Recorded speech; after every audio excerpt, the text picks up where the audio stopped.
Welcome to Bringer of Life, the River Nile.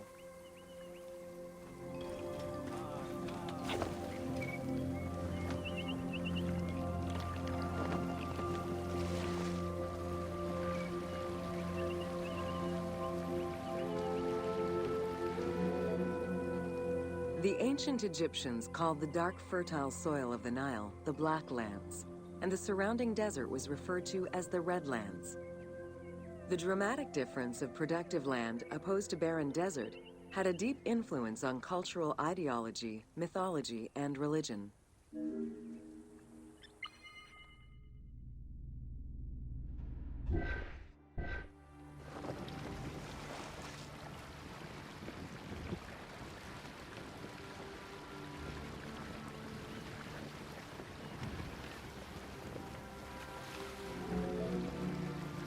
The Nile determined much of Egyptian civilization. For example, the seasonal cycle of the Nile was so consistent that ancient Egyptians created their calendar around it. The flood season, or Akhet, was when the departing floodwaters left arable soil for crops. It was followed by the growing and harvesting seasons, known as Peret and Shemu.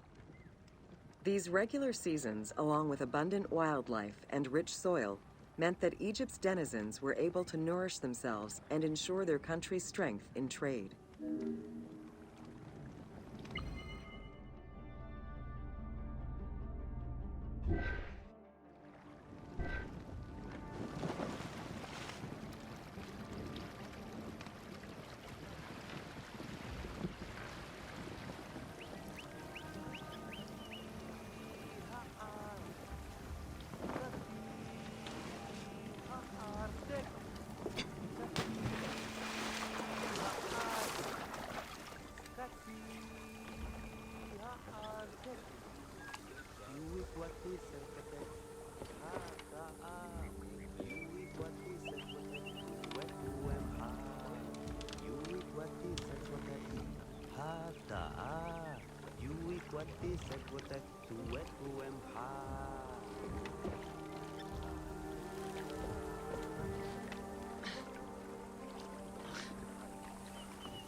The River Nile, flowing from the south to the north, neatly traversed through both Upper and Lower Egypt.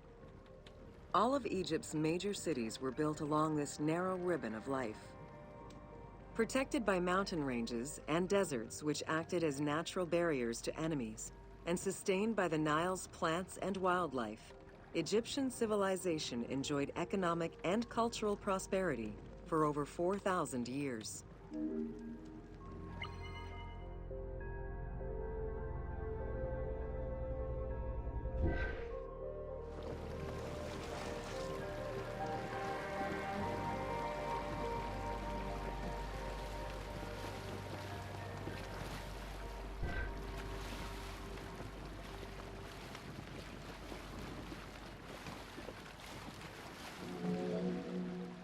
Both ancient Egyptians and ancient Greeks referred to the Nile as the river in their respective languages. Stretching a distance of over 6,700 kilometers, The Nile is one of the longest rivers in the world. It flows south to north, spanning 11 countries. The River Nile originates in the region of the Great Subequatorial Lakes, including one of the largest in the world, Lake Victoria, near Tanzania.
The river flows through African equatorial forests, swamps, volcanic lands, steppes, and deserts, splitting apart for a while and picking up various sediments from each region and carrying them all the way to Egypt.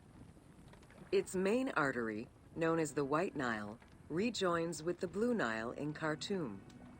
This is where it weaves through rich deposits of silt and nutrients, carrying them along in its wake.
The Nile crosses 6 cataracts from the south to the north, creating natural obstacles between the various sections of the river.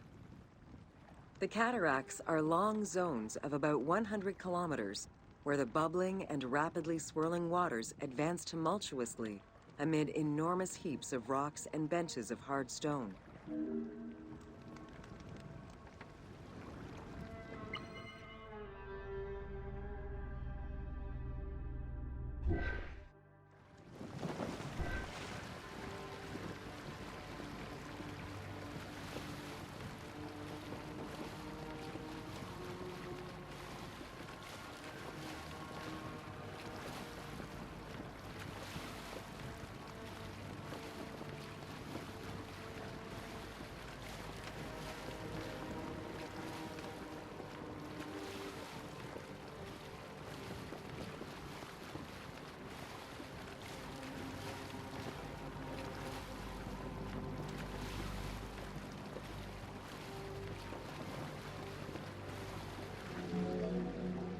It is after crossing Nubia and the First Cataract that the river officially returns to Egypt in Aswan.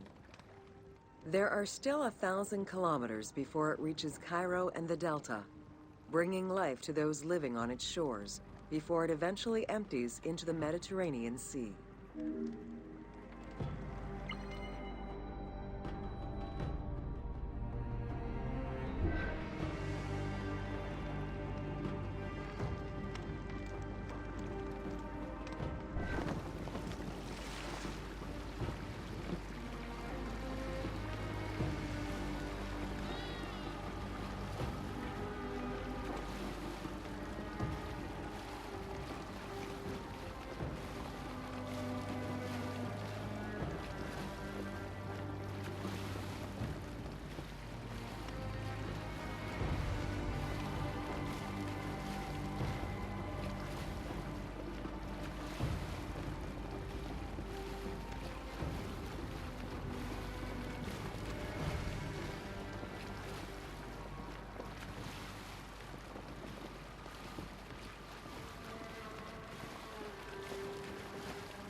Ancient Egyptian irrigation and water use was centered around the Nile.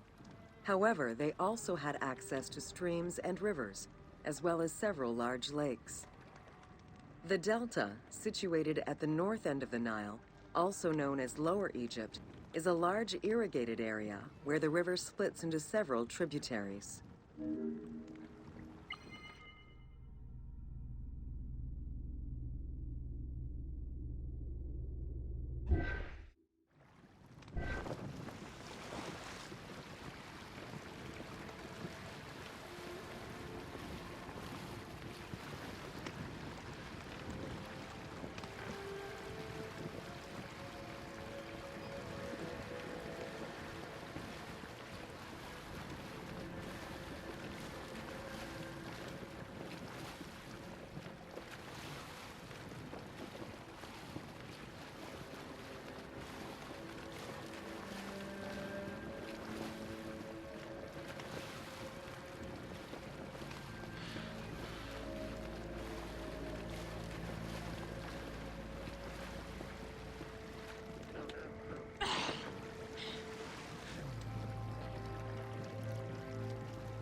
The delta had several major brackish coastal lakes, bodies of water separated from the sea by thin strips of land.